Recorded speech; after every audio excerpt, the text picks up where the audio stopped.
Hey, Dr. Kruse here, doing a short video on using crossing graphs to solve for x. All right, we're going to solve for x just like back in junior high when they said solve for x. We're going to do that using two graphs that cross. First thing I want to cover is that anytime that y equals a number, well, that's just a horizontal line running left to right. So for example, if I say y equals 5 and I graph that, that's just a horizontal line running left to right that is 5 steps up in the air. All right, 1, 2, 3, 4, 5. No matter where I touch this line, it's 5 steps up, 5 steps up, 5 steps up, 5 steps up. So that would be the equation y equals 5. Now, if I were given two equations, or maybe I would want to know when this equation is 5 units high.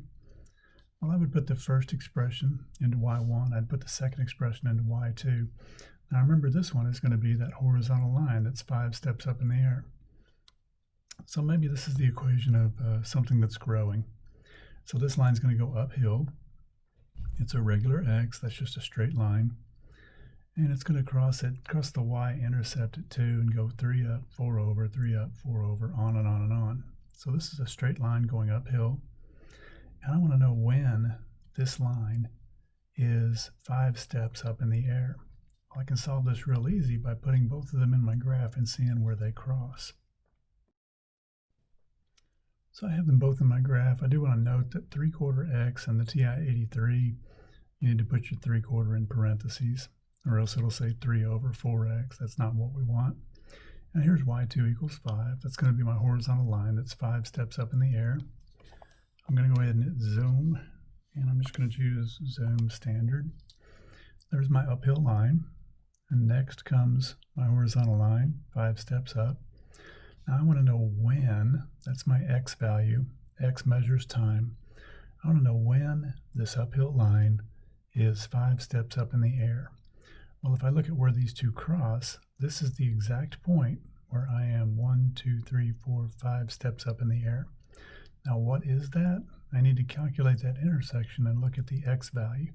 The x value will tell me when that line is 5 steps up in the air. Calculates above your trace button. And I want to calculate an intersection.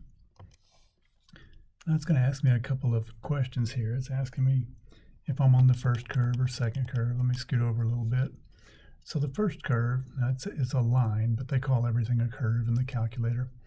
The first curve was my uphill line, and yes, I am on that curve. So I'm going to hit enter, and then it bounces up to the other curve here, and it says, am I on the second curve now? Yes, you're on the line that's 5 steps up.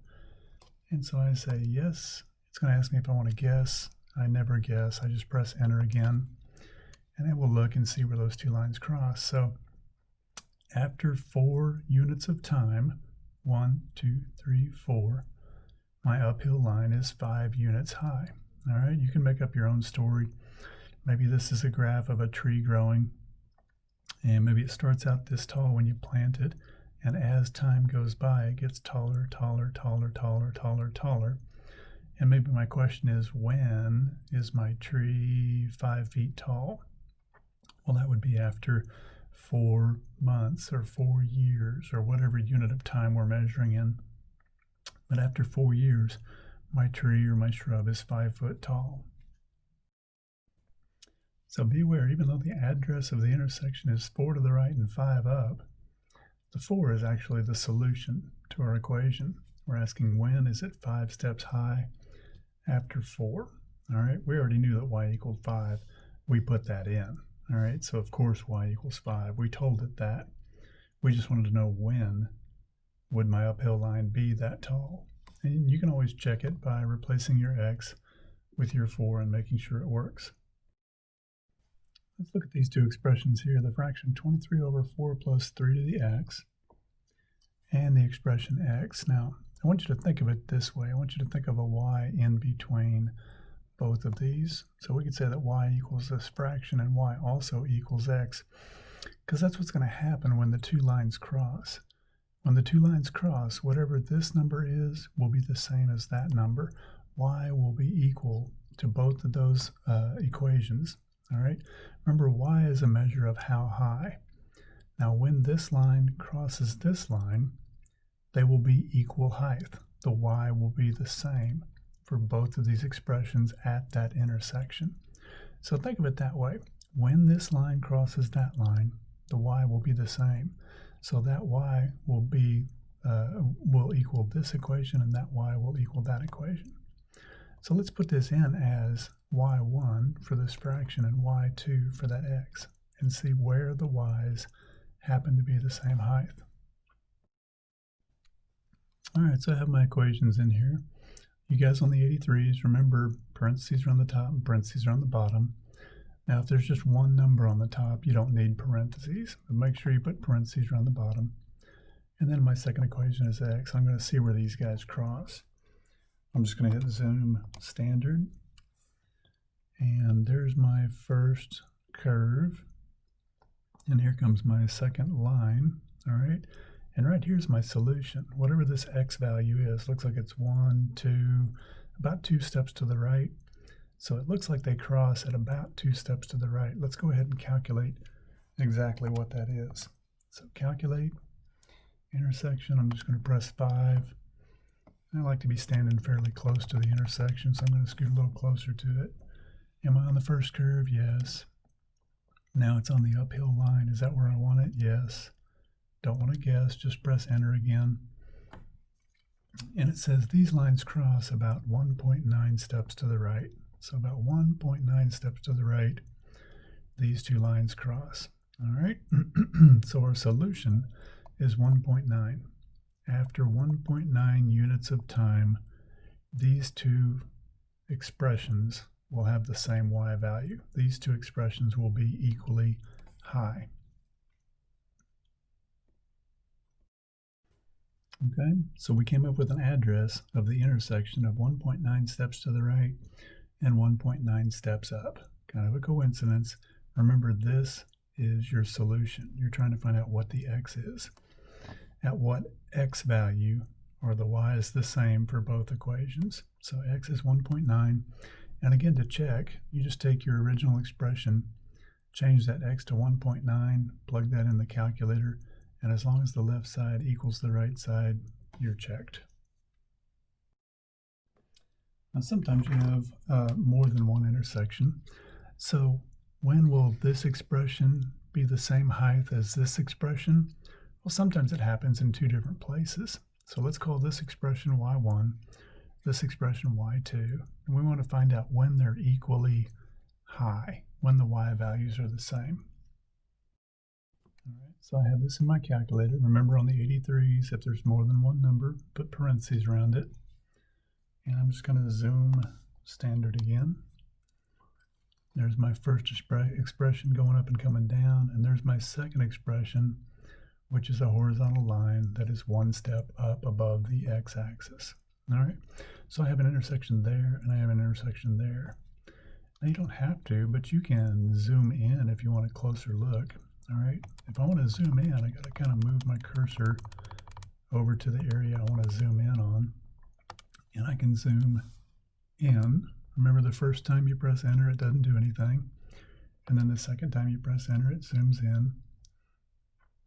That just gives you a closer look. You don't have to, but if you want a closer look, you can do that. I'm going to go ahead and calculate that intersection since I'm there. And as long as I'm close, I'm just going to hit enter. That's the first curve. Enter. That's the second curve. And I'm not going to guess. Hit enter one more time. And so my first intersection is 3.37 steps to the left. Negative 3.37. That's the first time they cross. Let me go back to zoom standard. Excuse me. So if I go 3 and 0.37 steps to the left, they cross the first time. I still need to find this intersection over here. So calculate intersection, and I need to be standing pretty close to that intersection over there. It usually calculates the intersection that it's closest to. So as long as you're close to that one, enter, enter, enter. And it says my second intersection is 2.37 steps to the right. All right, so here's the addresses of my two intersections. 3.37 steps to the left and 1 step up, 2.37 steps to the right and 1 step up. If they ask you for the smaller x, that would be the negative number, and if they ask you for the larger x, that would be the positive number. All right, and sometimes we have a situation like this. Just ignore my horrible artwork, but maybe there's 1, 2, 3 intersections, but the only one that shows up in my window, this orange rectangle is supposed to represent my window on the calculator, but the only one that shows up in my window, if I zoom standard, is this one. So I'm going to zoom standard. I'm going to find this intersection while I'm there. And then I'm going to have to try something different to find this intersection that's above my window and this intersection that's way, way, way above my window. Okay, so here's my two expressions. X to the fourth, that's y1. 4 to the x, that's y2. Looks like this right here. I'm going to go ahead and zoom standard. All right, there's the first curve, and there goes the second curve. So it's kind of hard to see, all right, but it actually does cross right here. I'm going to calculate that intersection while I'm here, and then I'm going to have to go find the other two. So it crosses somewhere up here, and then it crosses a third time, way, way, way, way up. And I'll show you how I find that. But since I can see this first intersection right here, I'm going to go ahead and calculate it. So calculate intersection, and I just need to go stand relatively close to it. All right, so I'm on the curve there. I'm pretty close. I'm just going to say enter, enter, enter. And there's my first solution right there, negative 0.77. So if I take 0.77 steps to the left, I've found my first intersection. All right, now the other intersections that are way up off of my window, way up above my window, how do I find them? I'm going to tell you how I do it. There's other ways to do it, but I use zoom fit. If I tell zoom fit what I want my x's to be, then it will go up high and it will go find the picture of the two graphs, the picture of the two curves. So if I tell it how wide I want the x's to be in the window here, I'll press zoom fit and it will go up as high as it needs to. It'll go up 20 steps, 50 steps, 100 steps, 1,000 steps. It'll go as high as it needs to find a picture of the two curves, and it'll show me where they cross. So what I'd usually do is I just break this into like a sector at a time. Maybe I'll set my x's from 0 to 1 and zoom fit and see what it looks like. And if that doesn't find the intersection, I'll move over to the next sector from 1 to 2 and zoom fit. It'll go up and as high as it needs to show me the graph and so on. So let me go into window and let me start by setting my x's from 0 to 1. And I'm not going to mess with my y's. I'm just going to choose zoom, and I'm going to scroll down to fit, which is option 0. Give it some time to think. It's thinking up here. And let's just see what happens. So here comes my first curve. Here comes my second curve. All right, they didn't cross. So my window is showing 0 to 1 on the x's, and they didn't cross. So let's move over to the next sector here. Let's move from 1 to 2 and look at the next section over. So 1 to 2, zoom, fit.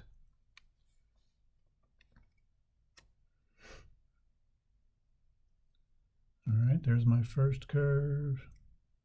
Here comes my second curve. It's getting closer, getting closer, getting closer. There, it crosses right there. We got to figure out what that is. Let's calculate that intersection. And I like to be standing relatively close to it. You don't have to be right on it or anything, but let's get a little closer. That's probably close enough. Enter. Yes, you're on the second curve. Enter. Don't guess. Enter. And it thinks about it for a minute, and the answer will pop up right here at 2. And see, we're 16 steps up in the air. On that standard 10 by 10 window, it only went up 10 steps for the window. This was 16 steps up. That's why we couldn't see it. So when x is 2, they cross again. So our second solution is 2. we still have to find that third solution. So where are we at? We're at, we checked from 1 to 2, and we found another intersection. Let's go a little further to the right. Let's go from 2 to 3 and zoom fit. Let's see what's happening here.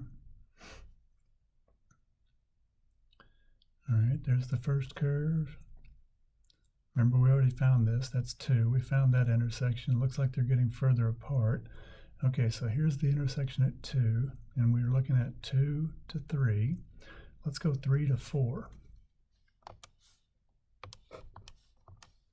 And zoom fit. So now we're going from 3 to 4.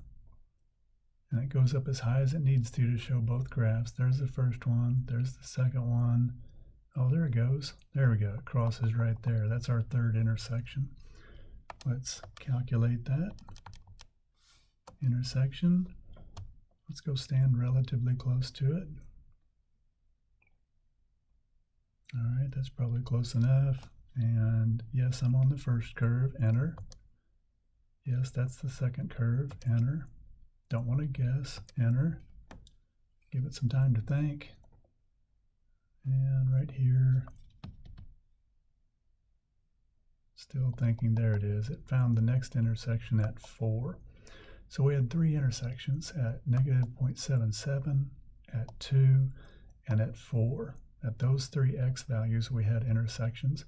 Look how high this intersection was. It was 256 steps up. Remember that, that original zoom standard window where we had the origin in the middle and it just went 10 steps up? Think about how far off the window that was. If our original window only went 10 steps up, and it's way, way, way up there, 256 steps up in the air. So that's how I usually find it. I just kind of move over a section at a time, and I use zoom fit.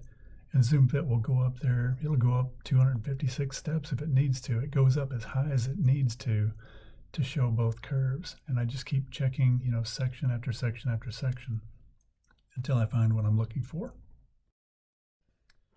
All right, let's have a look at a profit function here. So somebody's figured out a profit function. They said your profit depends on the number of widgets you produce.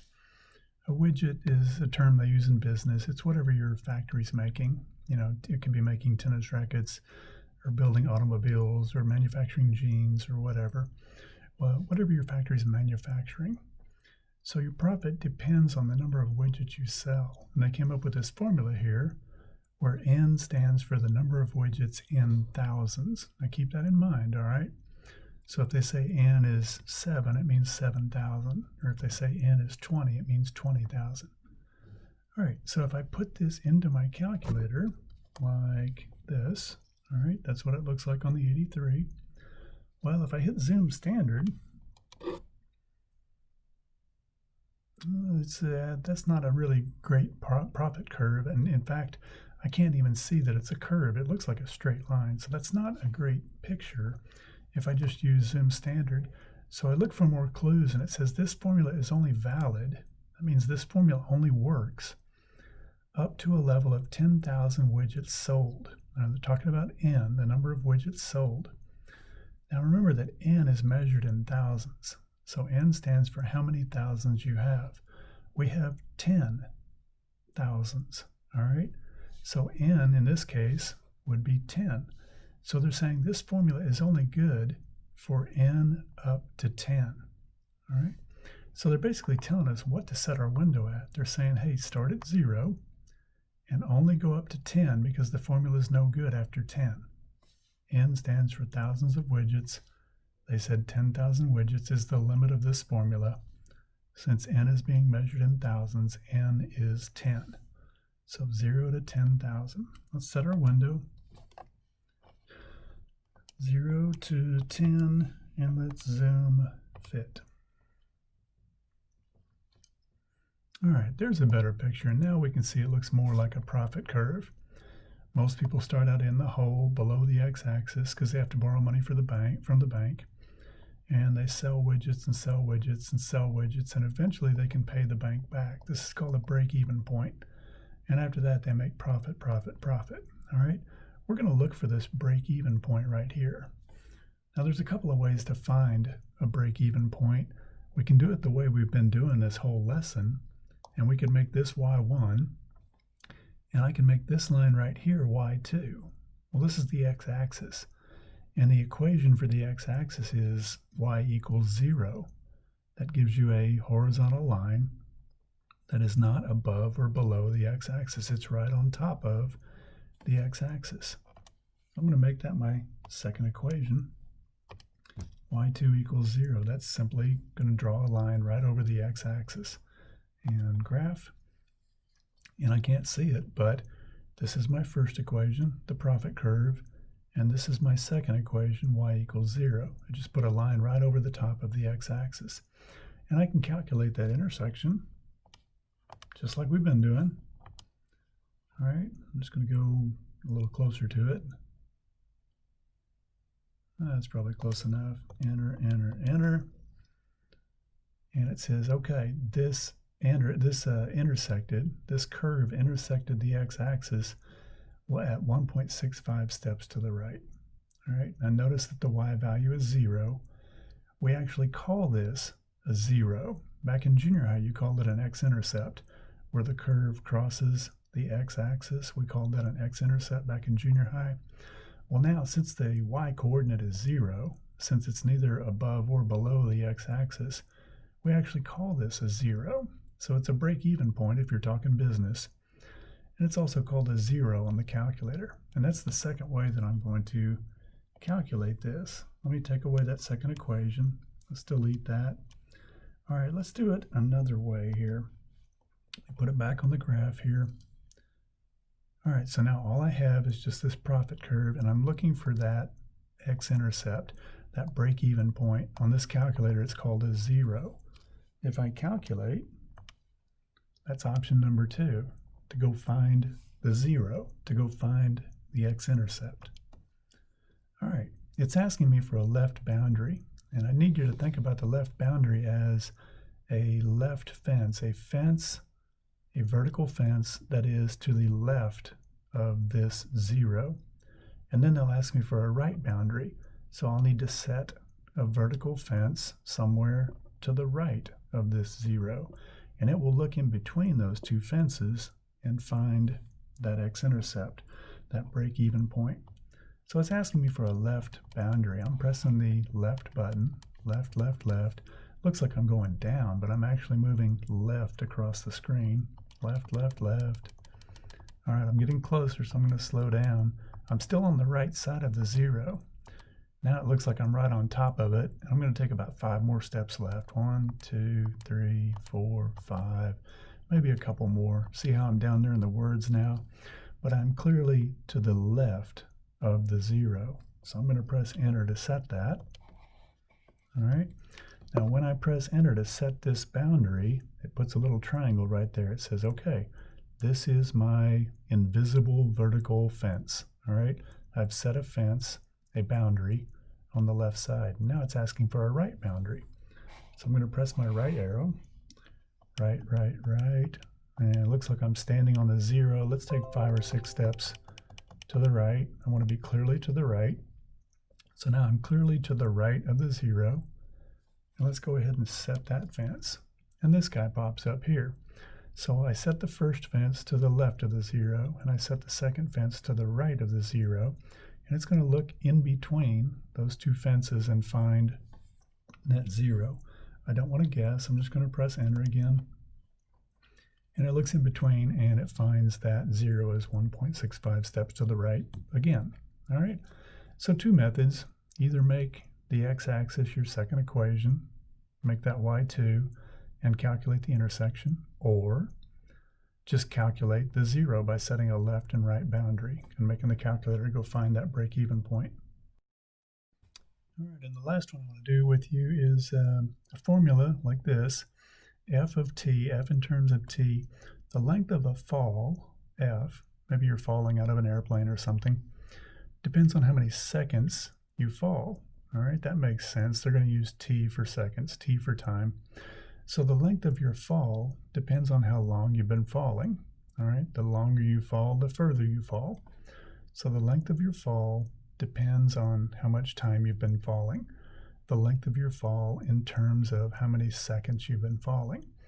And this equation will tell you that. All right, you just put in how many seconds. You just put in how many seconds you've been falling for t, and you just calculate it. Now the question is, how long for him to fall 154 feet? Anytime I say how long or when, I'm asking for the x. All right, I'm giving you the y. I want to know when is y 154 feet. So this is a good crossing graphs column, question, crossing graphs question. I'm going to make this my y1.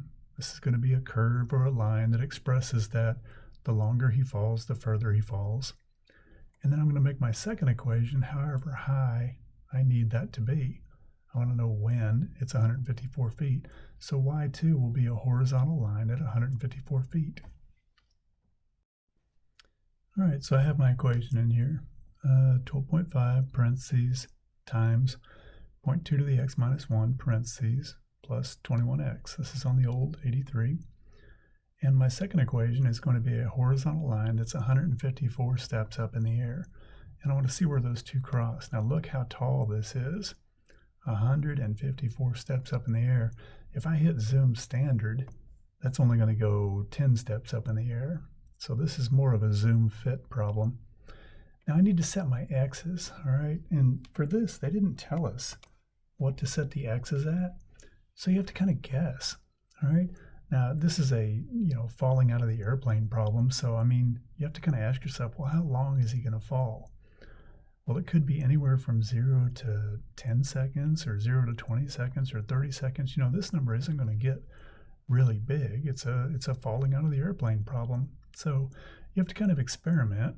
I chose 0 to 15, and then I'm going to do zoom fit because I got to go way, way, way up high to that 154 steps up in the air. And if it shows me an intersection, then it was a good choice. Here's the guy falling. As time goes by, he falls further and further. There's my horizontal line, 154 steps up in the air. There's my intersection, all right? So here's the expression you were given. As time goes by, 1 second, 2 seconds, 3 seconds, 4 seconds, as time goes by, he falls further and further and further and further until he's fallen 154 feet.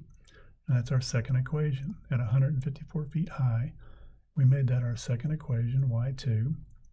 All I got to do now is just calculate that intersection. So calculate intersection, enter. And the answer is he's fallen 154 feet after 7.93 seconds. All right, so just short of 8 seconds, he's fallen 154 feet. The hardest part about these problems is getting an appropriate picture, all right? And for that, they're either going to tell you what to set your x's at, or you have to kind of use common sense. And in this case, we just kind of guessed at 0 to 15 seconds for the x, and we let zoom fit go up there and find where those two crossed.